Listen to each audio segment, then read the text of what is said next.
우리가 하나님이 주신 특권인 용서할 때 하나님의 사랑과 은혜가 더 충만히 여러분들 안에 역사될 줄 믿습니다. 그 은혜가 여러분들의 것이 되시길 주님의 이름으로 축원드립니다. 남아프리카 공화국 최초의 흑인 대통령인 만델라 대통령은 1964년 10월에 정부 정복 음모죄라는 억울한 누명을 쓰고 종신형을 받게 됩니다. 그리고 그 형량이 줄어들어서 27년 동안 형살이를 합니다. 그는 반평생 옥고를 치른 후에 흑인 인권 운동에 앞장선 것을 그 치하해서 1993년에 노벨 평화상을 수상하게 됩니다. 그리고 그 다음해인 1994년 5월 10일에 남아프리카 공화국 대통령으로 취임하게 됩니다. 그런데 그는 자신의 대통령 취임식에 27년 동안 교도소 생활을 할 때 자기를 괴롭혔던 교도관들을 귀빈으로 초청을 했습니다. 그래서 한 언론인이 만델라 대통령에게 물었습니다. 27년 동안 교도관들이 당신에게 어떤 일을 했습니까? 라고 물었더니 그들은 나를 수없이 고문하고 수없이 괴롭혔습니다 라고 말했습니다. 기자는 그런데 그들을 왜 취임식에 그것도 귀분으로 초대했습니까? 라고 물었습니다. 그때 만델라 대통령은 나는 그들을 용서했기 때문입니다 라고 말했습니다. 기자는 당신에게 가혹행위를 한 그들을 왜 용서하십니까? 라고 물었더니 만델라가 대답하기를 내가 지금 그들을 용서하지 못한다면 나는 여전히 교도소에 갇혀서 내 영혼은 그 감옥 생활을 할 것입니다. 내가 그들을 용서했을 때 비로소 그때만이 내가 자유할 수 있기 때문에 내가 그들을 용서했습니다 라고 고백을 했습니다.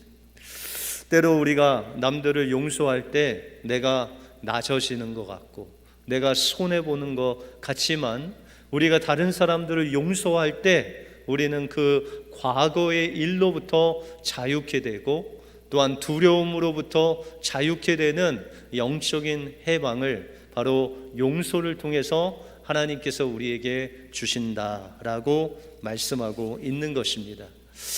주님이 우리에게 용서의 특권을 주셨는데 우리가 남을 용서할 때만이 하나님의 그 은혜와 사랑과 자유가 여러분들 안에 충만하게 되어지는 것입니다.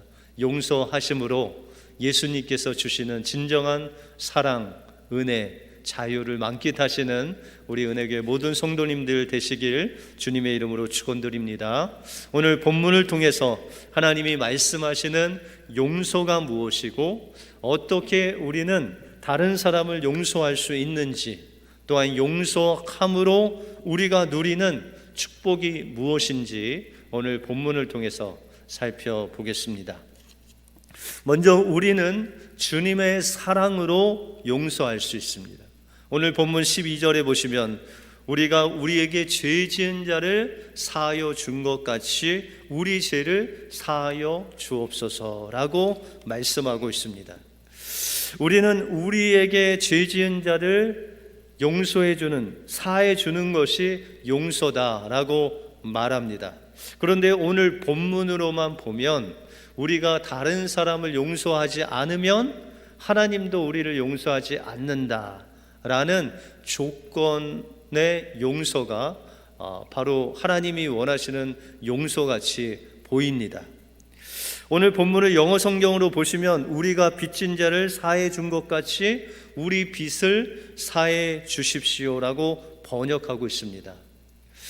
그러면 우리가 얼마나 많은 용서를 해야 하나님께서 원하시는 용서를 할까요? 마태복음 18장에 보시면 예수님께서 용서에 대해서 말씀하십니다. 그래서 베드로가 예수님께 말하기를, 예수님, 우리가 다른 사람을 용서하는데 7번까지라도 용서해야 됩니까? 라고 묻습니다. 여러분들은 용서를 몇 번 정도씩 하세요? 한 70번씩 하세요? 아니면 80번씩 하세요? 그런데 유대인들이 보통 랍비들이 유대인들에게 가르치기를, 너희는 최소한 용서를 3번까지는 해야 된다라고 가르친답니다. 그러니까 여러분들 3-4번만 딱 하시고 그 이후에는 용서 안 해도 유대인으로 살아갈 수 있다는 거예요. 그런데 베드로가 인심을 왕창 써갖고 거의 2배가 넘는 7번까지 용서해야 됩니까? 라고 자기는 예수님께 칭찬받으려고 이 베드로가 물었는데, 예수님이 엉뚱한 대답을 하십니다. 베드로야, 7번이 아니라 70번씩 7번이라도 용서해야 된다라고 말씀하시는 거예요. 여러분들 7 곱하기 70 하면 490번이잖아요. 랍비도 3번만 용서하면 된다고 그랬는데 예수님은 490번. 이거는 어떤 숫자가 아니라 다른 사람이 용서를 구하는 족족 너는 평생 용서하며 살아라 라는 다른 차원의 용서를 예수님께서 말씀하고 있다는 것입니다. 그러면서 예수님께서 이 임금과 종, 주인과 종의 이야기를 하면서 이 용서에 대해서 가르치시고 있습니다. 한 종이 주인과 회개를 하는데 이제 그 종이 그 일을 다 마치고 그 주인과 헤어지려고 하는데 그 종하고 회개를 했습니다. 그랬더니 빚이 무려 1만 달란트가 있습니다. 여러분들 1만 달란트에도 별로 놀라지 아니하시네요. 1만 달란트의 그 양은 얼마 정도 되냐면, 한 달란트가 우리 성인이 20년 동안 일한 품삯을 바로 한 달란트라고 합니다. 그러니까 여기서 10,000달란트, 1만 달란트는 건장한 사람이 20만 년을 일해야 벌 수 있는 어마어마한, 그냥 상상도 할 수 없는 그런 돈의 액수라는 것입니다. 다시 말해서 이 액수라는 것은 그 종이 그 주인에게 도저히 갚을 수 없는 빚을 졌다는 거예요. 그래서 그 주인이 종에게 말하기를, 너는 너 몸과 너의 아내와 자식을 팔아서, 너의 모든 소유를 팔아서 이것을 갚으라 라고 이야기를 합니다. 그때 종이 무릎을 꿇고 울부짖으면서 제발 좀 참아달라고 하면서 내가 다 갚겠습니다 하면서 용서를 구합니다. 그때 주인이 그 종이 울부짖는 그 연약한 모습을 보고 마음에 불쌍히 여겨서 그를 용서하고 또한 빚을 다 탕감해 주었다라고 말씀하고 있습니다. 그런데 이 탕감받은 종이 집으로 가는 그 길목에 오히려 자기에게 빚진 100데나리온을 빚진 사람이 거기 서 있는 거예요.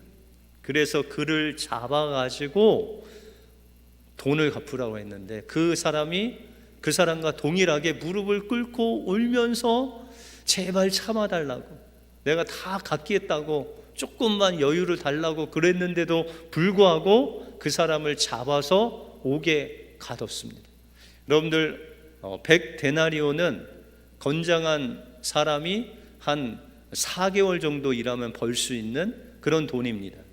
그러니까 이 종이 탕감받은 돈과 또한 자기에게 빚진 자의 그 비율을 보면 50만 분의 1 정도 빚을 탕감하지 않고 그를 감옥에 갇히게 한 겁니다.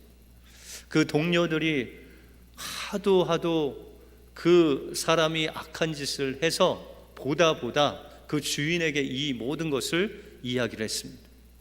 그때 이 주인이 1만 달란트 빚진 자를 다시 불러서 그에게 노하고 그를 옥에 가두고 빚을 다 갚기 전까지 감옥에 갇히게 했다는 것입니다. 그리고 결론적으로 예수님께서 이 비유를 통해서 주님이 우리에게 말씀하시고자 하는 그 말씀을 한 절에 담아 말씀하십니다. 마태복음 18장 35절에 보시면 너희가 각각 중심으로 형제를 용서하지 아니하면 내 천부께서도 너희에게 이와 같이 하시리라 라고 말씀하고 있습니다. 여기서 용서는 돈의 액수와 상관이 없다는 것입니다. 여기서 용서는 받은 사랑과 관련이 있다는 거예요.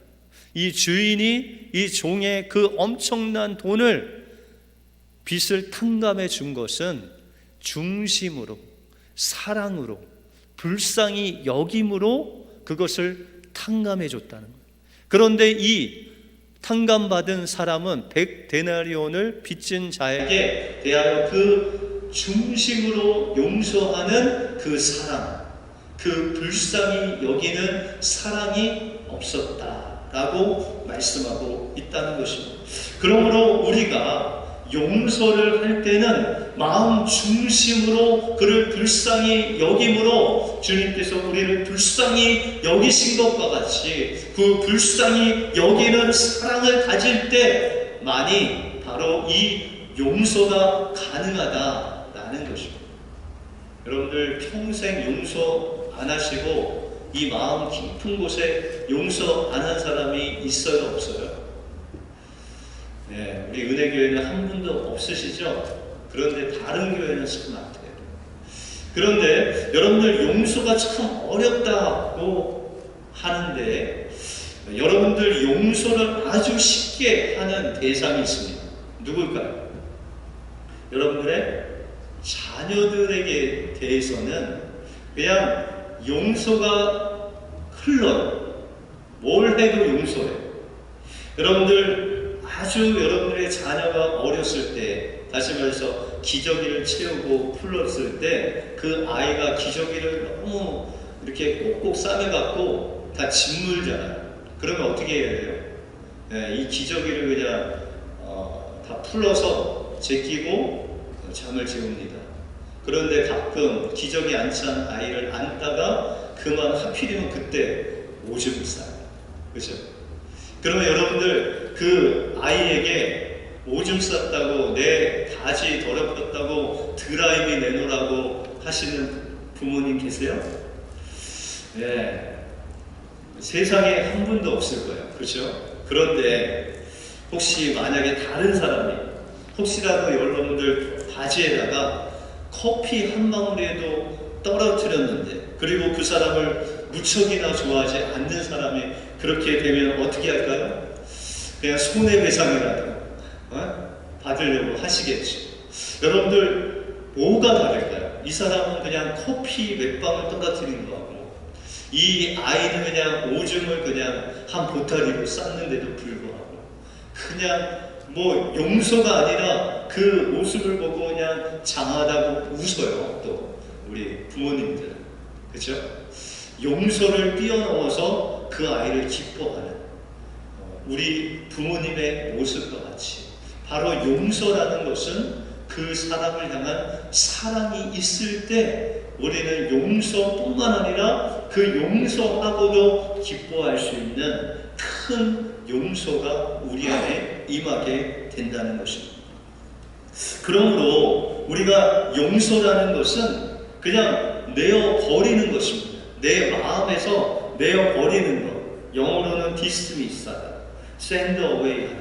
그러니까 그냥 내버리고 보내버리고 그냥 지워버려야 되는 것인데 우리는 그것을 꽁꽁 싸매두고 우리 마음속에 그냥 문신을 새기듯 영원히 그냥 잊어먹지 않게 그냥 마음의 문신을 그냥 새겨. 그러니까 안 없어집니다. 그런데 주님께서는 말씀하시기를 주님의 사랑이 충만하면 그 모든 것을 다 내어버리십니다. 여러분들이 어떤 용서하지 못할 것도 주님께서 여러분들 위해서 십자가에서 흘리신 그 보혈의 사랑을 체험했다면 그 사랑이 우리를 용서하게 만든다라고 말씀하고 있습니다. 또한 여러분들 그 사랑이 용서할 뿐만 아니라 그 용서한 빈 자리에 주님의 사랑이 불붙듯 물붙듯 우리 안에 주님의 사랑으로 채워주신다라고 말씀하고 있다는 것입니다. 그러므로 하나님께서 주신 그 사랑으로 다른 사람을 용서하심으로 하나님께서 그 빈자리에 주님의 사랑으로 물붓듯 채워주시는 그 사랑을 체험하시는 여러분들의 삶이 되시길 주님의 이름으로 축원드립니다. 다음으로 우리는 주님의 은혜로 용서할 수 있습니다. 여러분들, 은혜라는 단어는 값없이 우리에게 구원을 주시기 위한 주님의 모든 행위가 바로 은혜라는 것입니다. 여러분들 시편 32편 1절에 보시면 허물의 사함을 얻고 그 죄의 가리움을 받은 자가 복이 있도다라고 말씀하고 있습니다. 여러분들, 로마서에는 의인이 없나니 하나도 없다라고 말씀하셨는데 그러면 어떤 사람이 복이 있나? 여기 32편에 보시면 허물의 죄사함을 받고 또한 내가 죄가 있음에도 불구하고 하나님 앞에 설 수 없는데 그것을 가리우심을 받은 자가 복이 있다라고 말씀하고 있습니다. 여러분들, 우리가 하나님 앞에 죄를 범하면요, 하나님과의 관계가 완전히 단절이 됩니다. 왜냐하면 우리가 죄가 있는 상태에서 하나님께 나갈 수 없기 때문에 이 죄라는 담이 쳐지게 됩니다. 그런데 만약에 우리가 죄 있는 모습으로 하나님을 만나게 되면 어떻게 될까요? 여러분들, 구약에 우사라는 사람이 하나님의 법궤를 이동하기 위해서 소에게 이제 그런 수레를 끌게 해서 그 위에다가 법궤를 놓고 그것을 운반을 했어요. 그런데 이 소가 뭐에 놀랐는지 놀라서 뜀으로 인해서 이 법궤가 흔들렸어요. 그래서 우사라는 사람이 그 법궤에 손을 대는 순간에 그가 죽임을 당합니다. 왜요? 하나님의 거룩한 임재가 있는 그곳에 죄가 있는 사람이 만졌기 때문에.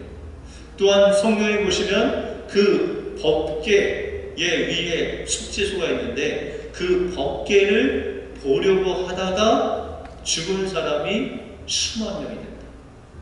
이것은 구약시대 때 죄 있는 상태에서 하나님을 보므로 그 죄인이 거룩함을 견디지 못하고 다 죽임을 당했다는 거예요. 이와 같이 죄 있는 모습으로 하나님을 만날 수도 없고 만나도 죽을 수밖에 없는 우리들이 주님의 은혜로 주님을 보고도 살아있는 것이 바로 주님의 은혜다라고 말씀하고 있다는 것입니다. 그래서 여러분들, 베드로가 밤새도록 그물을 던졌는데도 불구하고 그가 고기를 잡지 못했는데 주님께서 깊은 데로 가서 오른쪽에 그물을 던지라고 했을 때 그 그물이 찢어지도록 고기가 잡힙니다. 그런데 저 같으면 엄청 기뻐했을 것 같아요. 그런데 이 베드로가 예수님의 발 앞에 엎드려서 고백하기를, 주여 나를 떠나소서, 나는 죄인입니다 라고 고백하고 있습니다. 여러분들, 베드로가 예수님만 동업해 주시면 매일 그냥 그물이 찢어지도록 고기를 얻을 수 있음에도 불구하고 베드로가 예수님 앞에서 예수님 저를 좀 떠나달라는, 왜요? 이 모든 만물을 만드신 그 거룩하신 하나님의 아들임을 그가 알았기 때문에, 그 앞에서 그가 죄인임을 발견했기 때문에 그 마음에 죽을 것 같은 그 마음으로 주님 앞에 떨면서, 주님 저는 죄인입니다. 그럼에도 불구하고 그가 살아있는 은혜를 경험하게 되었다는 것입니다. 여러분들, 사도행전 7장에 보시면 이런 주님의 은혜, 이 은혜로 충만한, 성령 충만한 집사님 중에 스테반 집사님이라는 분이 계십니다. 그는 교회에서 구제하는 일도 하고 구준 일도 하고 또한 성령이 충만하여 그 은혜를 복음으로 전하는 그런 집사님이셨습니다. 그래서 이 스테반 집사님이 주님께서 유대인들에게 복음을 전하게 하셨는데, 그 복음이 바로 너희가 십자가에서 못 박은 그 예수님이 바로 너희의 구주다라고 복음을 전합니다. 그때 이 유대인들이 막 마음에 찔려서 이 스테반을 그냥 혈기가 막 올라와서 돌로 쳐 죽입니다. 그런데 스테반 집사님은 돌에 맞으면서도 고백하기를, 주여 이 죄를 저들에게 돌리지 마옵소서. 예수님께서 십자가에서 죽으실 때와 동일하게 주여 저들이 하는 일을 알지 못합니다. 저들의 죄를 용서해 달라는 그 예수님의 말씀과 같이 스테반이 오히려 자신을 죽이는, 돌로 쳐 죽이는 저 용서할 수 없는 자들을 지금 용서할 뿐만 아니라 저들을 살려달라고 기도하고 있다는 것입니다. 여러분, 스테반 집사님 어떻게 자신을 죽이는 그 사람들을 용서할 수 있었어요? 자신도 자기의 그 생명을 살리시기 위해서 십자가에 죽으시는 그 주님을 못 박은 사람이 바로 스테반이다라는 것을 깨닫고 주님의 은혜를 경험했기 때문에 그들의 죄를 용서해 달라고, 그 주님의 은혜로 인해서 그들을 용서했다는 것입니다. 1972년 6월 8일 미군 공군 조정사인 존 플로모라는 사람이 있었습니다. 그는 상부의 명령을 받고 베트남 뜨랑방 마을이라는 곳에 네이팜탄을 그냥 투척해서 그곳에 있는 것들을 다 파괴를 합니다. 그 당시 민간인이 다 대피했다는 그 정부의 정보를 입수하고 고온의 화염을 내는 네이팜 그 폭탄을 그곳에 그냥 떨어뜨렸습니다. 거침없이 떨어뜨림으로 인해서 작전이 완전히 성공을 하고 그는 한 2년 후에 제대를 해서 미국으로 돌아왔습니다. 그런데 세월이 조금 흐른 후에 신문이 배달돼 왔는데 거기 그냥 메인 앞에 사진 큰 것이 하나 보였습니다. 그런데 자세히 보니까 그가 베트남에서 그 공중에서 떨어뜨린 그 폭탄을 떨어뜨린 뜨랑방 마을에 이 불화염으로 인해서 옷이 타서 옷을 그냥 벗어버리고 맨몸으로 그 화상을 입고 울먹이면서 뛰어가는 그런 소녀의 사진이었습니다.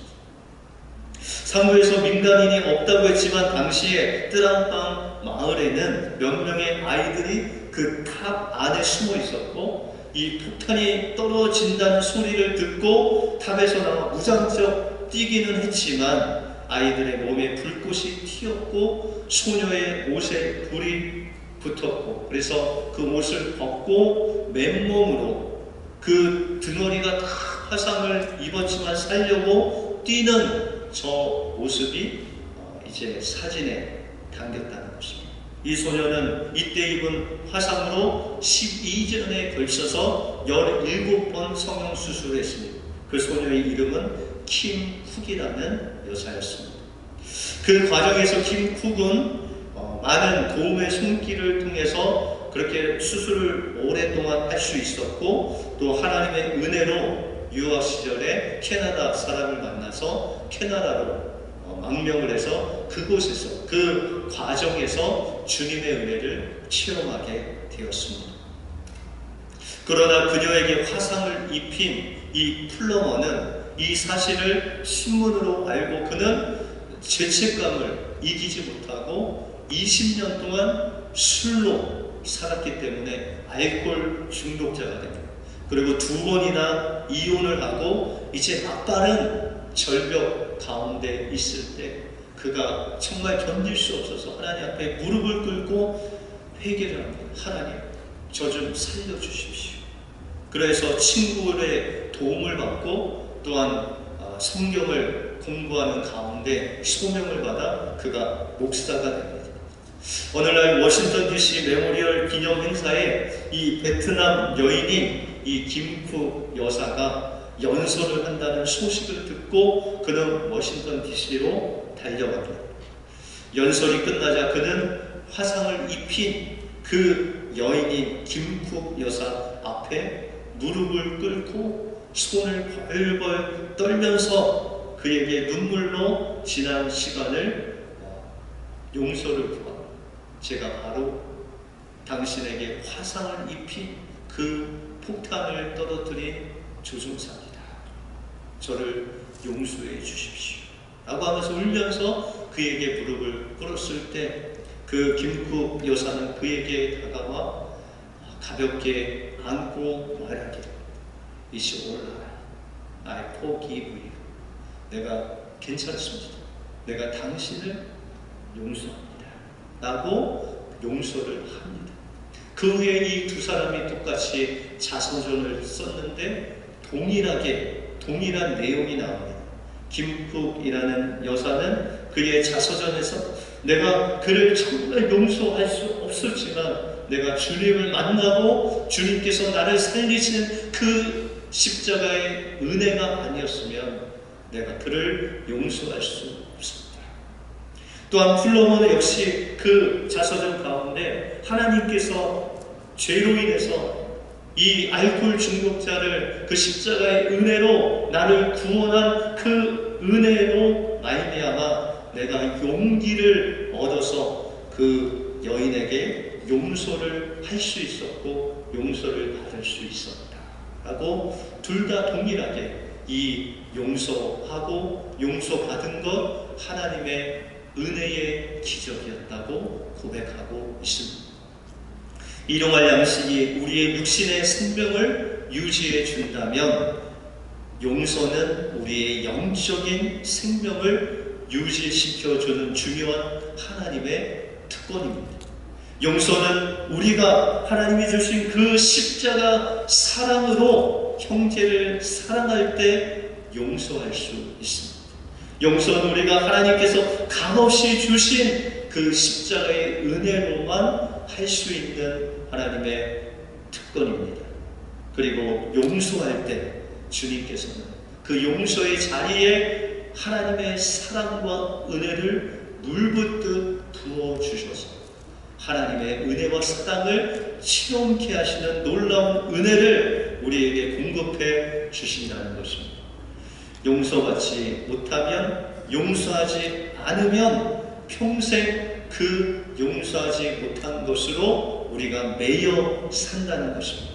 만델라 대통령과 같이 용서할 때 주님께서 진정한 자유와 사랑을 우리 마음속에 물붓듯이 부어주신다는 것입니다.